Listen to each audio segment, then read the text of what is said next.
Hi everybody, welcome to my place. I am very excited to share my new revised version of doing the food wraps or the wax fabric wraps. It is fantastic. It is so much easier than the last time I did it where I put them into the oven. All you need is a very hot very hot iron.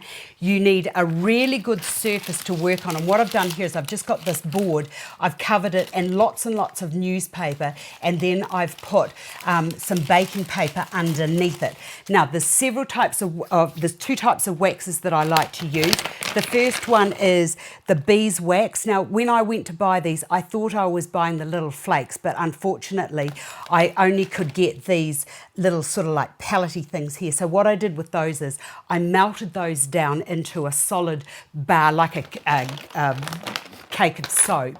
And then I also discovered that by using the iron, the quicker, the finer the wax is, the better it is. So with the beeswax, once you've melted it, just grate that like so until you've got those lovely little fine shavings that I've got down in here, and just keep going until you've done it. In fact, if you wanted to, you could just about probably just do it straight onto the fabric as I'm doing here, just to speed it up. Now when you're putting the wax on, remember that when it melts, it's going to spread out. So a little bit to start with, and then as you get into it, if you find that you need more, just put a little bit more in the areas where it didn't melt in.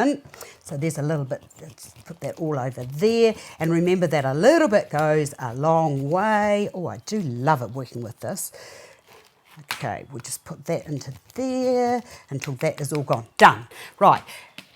The other wax that I also like to use is this wax here, which is the Sawyer Wax, and I do this for my friends who are vegan. So if you are a vegan and you're wondering what to use, just use the Sawyer Wax.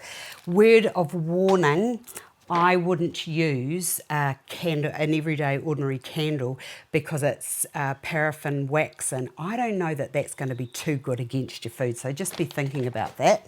Right, so once you've got your wax all over your fabric, cut to size. Also make sure that you wash your fabric, because there is sizing on it and we don't know what that sizing is, and this is going to be wrapping up our food, so pretty much you need to just be sure that everything that you're using is food safe. Now what I did discover is with the little hard lumpy bits, they took too long to melt, especially using the iron, so just make sure that you have them all about the same size and evenly spread out. Now I've got baking paper or parchment paper on the surface of my newspaper, and now it's just a matter of bringing those down and over the top of your fabric with the wax onto it. And the other thing that I did do when I put like little dots to indicate that it was the top side of that I could iron on, because you can do more than one once you get into this.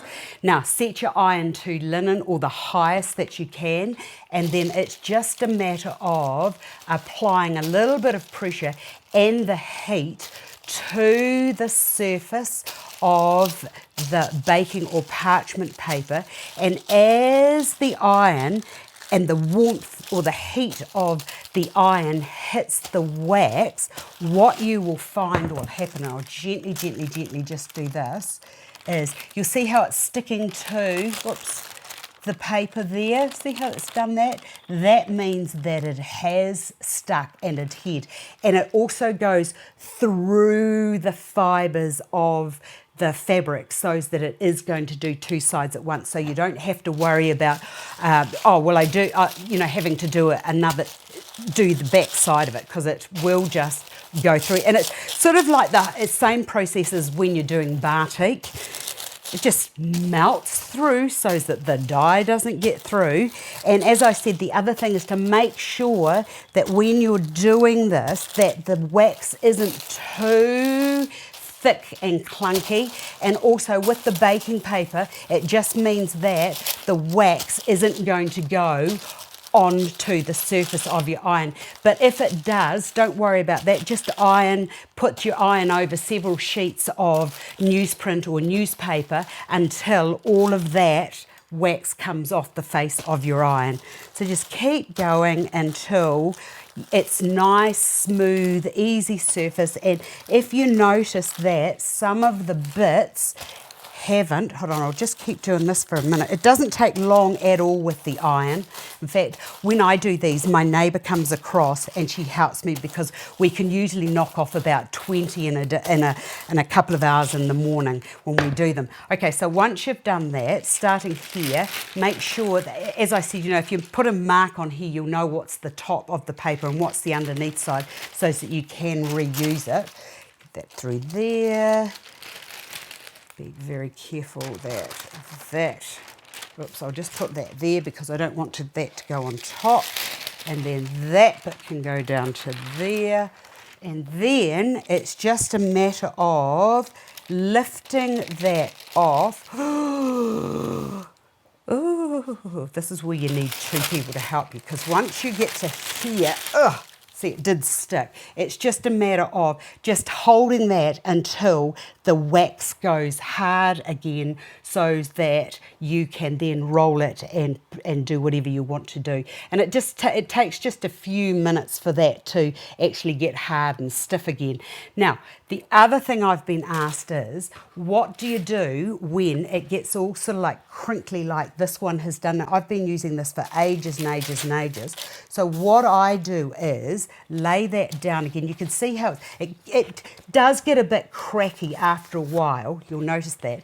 Now for cleaning them, all I do is I use a nice warm soapy cloth and just wipe both sides and just let it air outside and then I can use it again.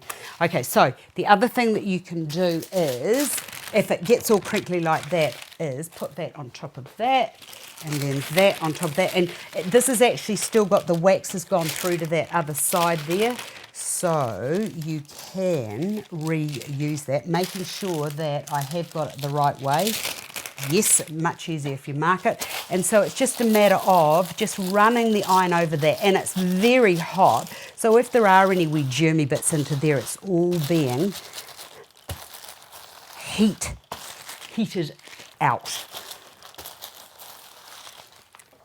And then lifting that off there, and then we have a nice new one ready to go.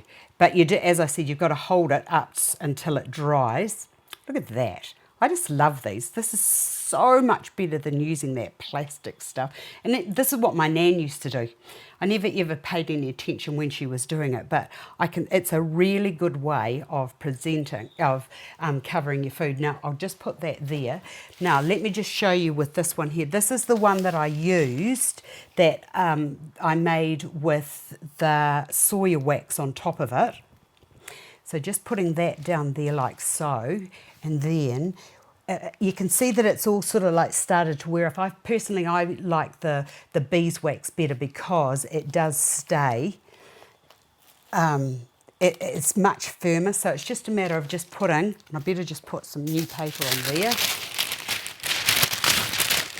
And then we'll just re-iron it. Or if you want to take it all off and wash the fabric, just iron it off between sheets of newsprint, as I said.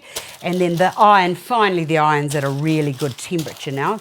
So it just makes whizzing across here much, much easier. And as you get into it and you do more and more, you'll find that you don't need to use as much wax and you can see it as I've done it over here. You can see how the wax is all sort of like starting to pull over into here or run off the edges. That's why lots of baking paper or cooking paper is important, and it does run. See, I should have really put a little bit more protective down the side there because it is running, and then that just gets lifted off like so. You'll notice that.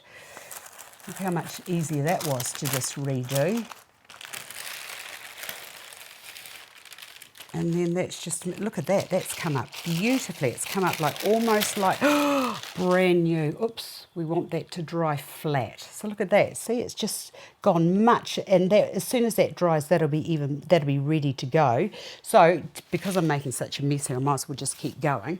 Then, see, there's a lot of wax all in around here on my work surface. This is when you can just lay another bit of fabric on top of that, and that wax. And then what I did was I just lifted these bits here off and then just put those back onto the next bit, and then you can start again, and I'll just show you how quick and easy that is. I'll just do this wee bit here, and then just a matter of, and so all of that wax that was on that base will all just lift through and onto the fabric. Quick and easy. Let's just have a look and see what's happening. Yeah, you can see it's just starting. See, you can see where it's lifted. So when you're doing yours, if you notice little light bits like this, that just means that the wax hasn't gone through. So you're just going to have to put a little bit more onto that and then just continue going. But how easy is that? This is a much better way of doing it. So you can see it there now where the wax has gone through and other areas haven't. So that's how you'll know what you've got to do. So I hope you've enjoyed the new improved version of doing the wax food wraps. I've enjoyed sharing it with you. Thanks again. I'll see you another day.